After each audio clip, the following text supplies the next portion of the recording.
First off, you must practice self-acceptance. But welcome back to Solace. I hope you've been okay. Per usual, trying to get myself back into posting daily as I should have been doing to begin with. We must expand, we must grow. But before we speak about me, how are you? That's good. I'm glad to hear it. And if the correct response to that was, I'm sorry to hear that, then what can we be doing to make sure I don't have to say that shit again? Because we don't need you feeling that way. Let me know. Until then, though, for now, we're going to talk about getting you away from those self-conscious habits, because you don't need to perceive yourself in that way. You're much more than you already think you are. I promise that much. But as I said in the beginning, first you must practice self-acceptance. Listen, I understand accepting yourself can be asking much more than one would think, depending upon the person. However, that does not mean what? It's impossible. And because it's not impossible, you know what that means? You're capable of doing so. The first thing I need you to understand is, regardless of what I tell you, you internally must be okay with who you are. And that does not just go to the extent of who you are now, but you must become okay with who you were for you to become the person you must be. Because if you're always held down captive by the ideas of who you are, you won't be able to formalize and visualize who you're capable of becoming and who you already are. You just haven't reached yet. Okay? Within that, I can provide some form of method into doing so. A really good way of doing it, figuring out what it is you're good at and focusing on that thing. The reason I say this is because sometimes we have a really hard time of accepting who we are because we feel like we don't have anything going for ourselves. I promise you, you do. You have a lot more going for yourself than you believe you do. It's just, at this moment in time, you have some blockages that make your vision become much more tunneled instead of wide. That's not to say that you can't also do it from a tunnel vision perspective, because you can, and in that way you would streamline yourself towards your vision. But at least for now, what we want to do is broaden your perspective on things before we get you to try to hone back in on something, because for now you need to understand that you're capable of all of these things on the outside instead of this small circle you believe you have to work within. Another thing would be to stop with the negative self-talking. This is something I feel as though, especially my generation, and probably the millennials probably have a problem with as well. Negative self-talk is something that is just pretty casual in our common dialogue, and because of that, we kind of get into habits of just saying the shit naturally and very casually in conversation. I hate myself, fuck, I'm so stupid, blah, blah, blah, blah. Like just saying shit like that under your breath because you make a mistake. While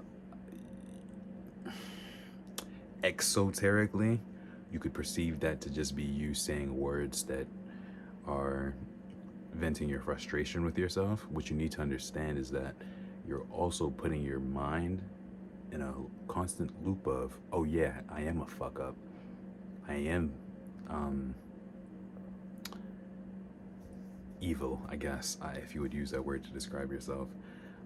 Anything along these lines that are pushing yourself downwards, you're not allowing yourself the perspective of, well, actually, I'm okay. And, I made a mistake there, but it doesn't really matter. You would be much better off saying what happened doesn't matter than you would be saying you hate yourself for it. Because at least in that extent, you don't have such a passionately negative view on something that you've done, right? This really helps with, oh, excuse me. Oh my, Um, it helps a lot when it comes to how we navigate the world, due to the fact that throughout how we move in our day to days, you start to realize how much you can push yourself down just for little things. And once someone else outside of yourself does it, for example, because you make a mistake, their opinion then holds double that weight because you can't even deal with the pressure you apply to yourself. You understand? You're now adding on the perspectives of something I was about to use the wrong word, external to yourself. And in turn, that external influence will then validate how you feel internally. You get me? So, what we want to do is start to validate ourselves with positive self talk.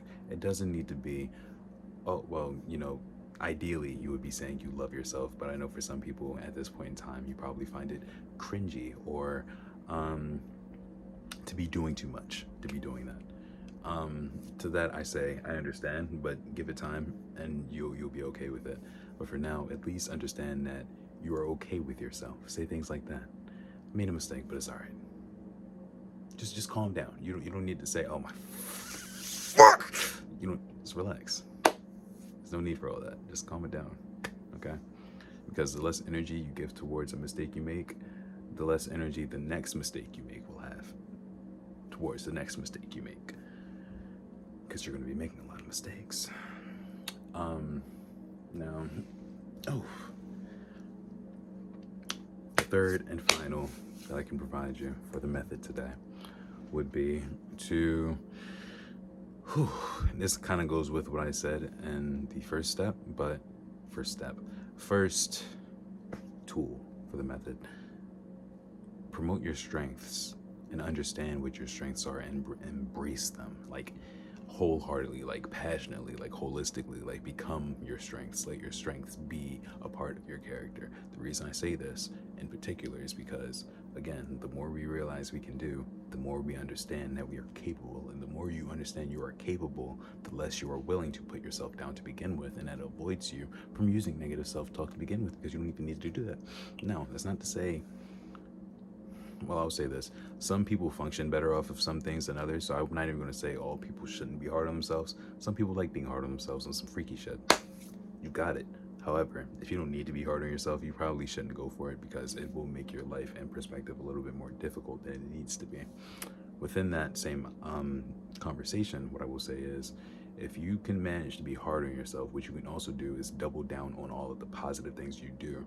So when you notice that you have these strengths and these talents, reward yourself for that.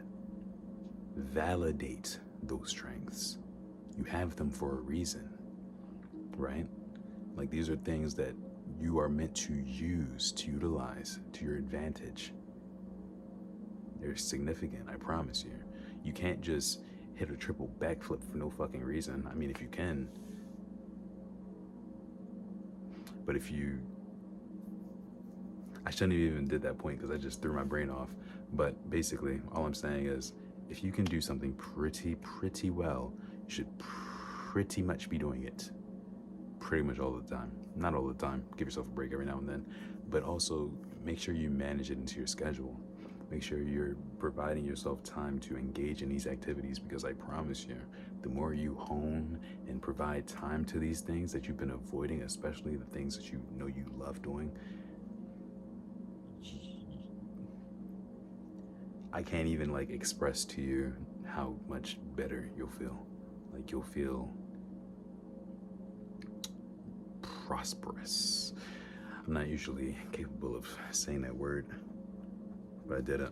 So, but that's basically the method I have for you today.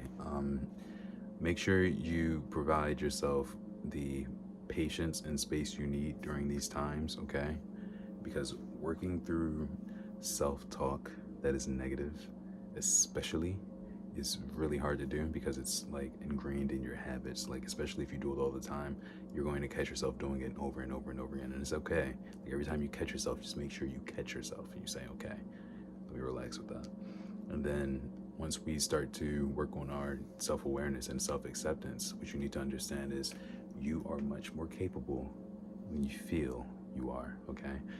It may not show up in your external reality at this point in time, but the closer you bring yourself to understanding you can do what you want, how you want to, the closer you will be to that ideal. Does that make sense? And to provide the validation and verification behind that, that is where we use our strengths. Okay? This is how we embrace our strengths, through the idea that we are already, capable of doing that, because we have X, Y, and Z reason to show them. You have evidence. If you have evidence that you've been capable of doing something before, 9 times out of 10, you are capable of doing it again. You truly are. I don't think that really goes away anywhere, okay? You've already done it. So, I appreciate you listening to my little yap session today. I love all of you equally, and I just put you in a spell. Like the video if you liked it. Dislike it if you dislike it. Subscribe for more. Share it. I'm not going to say please, because that is a scarcity mindset. That was a joke. But I would appreciate it if you would like the video, though, just at least for now, as I am a smaller channel and would love for this to catapult so that I can spread my influence like the plague. Thank you again for watching. Bye.